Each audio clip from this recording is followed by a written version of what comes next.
Welcome to Poland Daily History with me, Nicholas Richardson.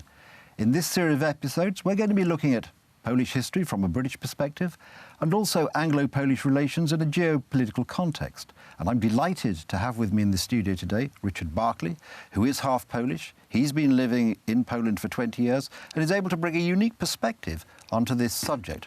Interestingly, I'm just reading a wonderful new book by, his name is Alan Walker, on Chopin, and it really is absolutely the authoritative publication on Chopin. And, of course, Chopin did go to England once, and he was well received.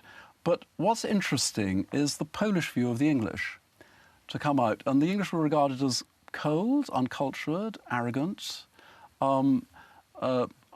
isolationist. You know. Well, I think if you come from and this is a very continental European approach to talk about Little Englanders. Yes. But, shopkeepers even. If there's yes, well, that's fine. But if there's any nation which cannot be described as small, it's the British, because we have been as a nation to more parts of the world and done more things than anybody else. And it's particularly the German sort of obsession with this.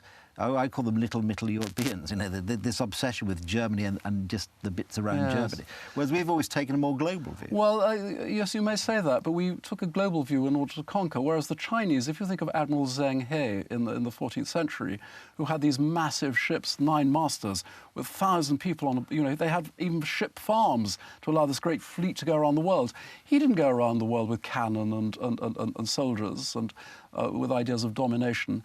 He went around the world giving presents to people and getting presents in return. You know, he brought a giraffe from Mogadishu and gave it to the Emperor of China. Unfortunately, you see, I think we are slightly deluded into thinking that we serve the world as a benign patrician sort of state. We were not. I mean, the East India Company, which was the most ruthless corporate organisation ever to exist on the face of the earth. I mean, indeed, yes. It was they who raped and pillaged Bengal, the greatest industrial manufacturing area anywhere on earth. It was they who traded opium in order to destroy the Chinese Empire. Everything that everywhere we look that was pink was really as a result of the most brutal form of capitalism, of corporate capitalism.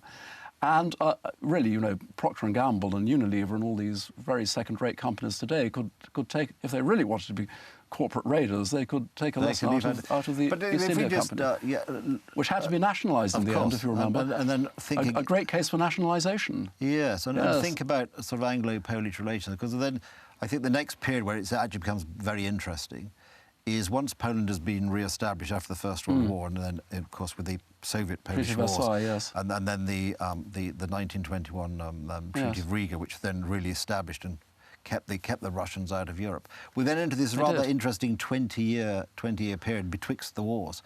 And, of course, this is, I think, when Polish-British relations then sort of become interesting again, because it ultimately led to this guarantee which the British and the French gave to Poland in the event of Germany. And the British invading. kept their side of the bargain. Yes. They declared war on Germany. They did. And this is something that Poles don't understand.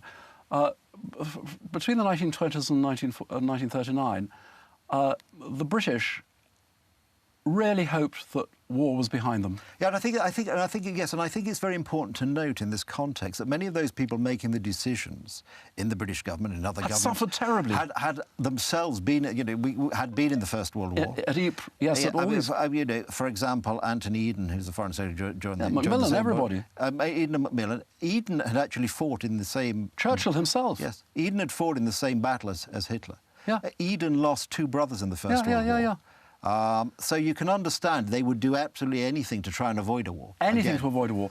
And the other thing that is very interesting is the role of Russia in Western thinking.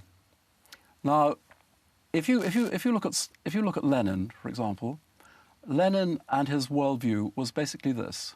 No, sorry, Hitler. Hitler and his worldview was basically this. You had Wall Street and you had Moscow. And they were both equally bad. They were both in his very primitive view of the world, Jewish-dominated empires. And his view of the world, which was shared by many people in the English upper classes,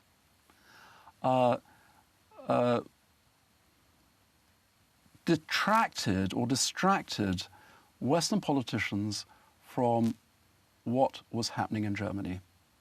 They were wholly focused on the Soviet threat. Yes, yes. And the Soviet threat really led, actually, this complete absorption with what Russia was doing and and of course, you know, why did the King George V, why did he allow Nicholas II to be killed? Why didn't he save him? He was afraid. They were afraid of the revolution. They were afraid of the weapons. They were afraid of the reaction the people would be. Exactly right. Which is actually was probably a mistake. I mean, because you know the British are not really we're not a really very revolutionary people. No, but today Nicholas would be, well, I don't know. We did execute the king. We did have a republic, if you remember, for a while. For a while, yeah. We can be revolutionary. I mean, we do. I mean, but we learn our lessons quickly. You see, that's the other thing that really annoys me, is the way that people talk about the French Revolution. But we did it 100 years before. Without actually killing too many people. Without killing too many people, no. I mean, we did chop the king's head off, which was pretty shocking in those days. Actually, the Lord's anointed.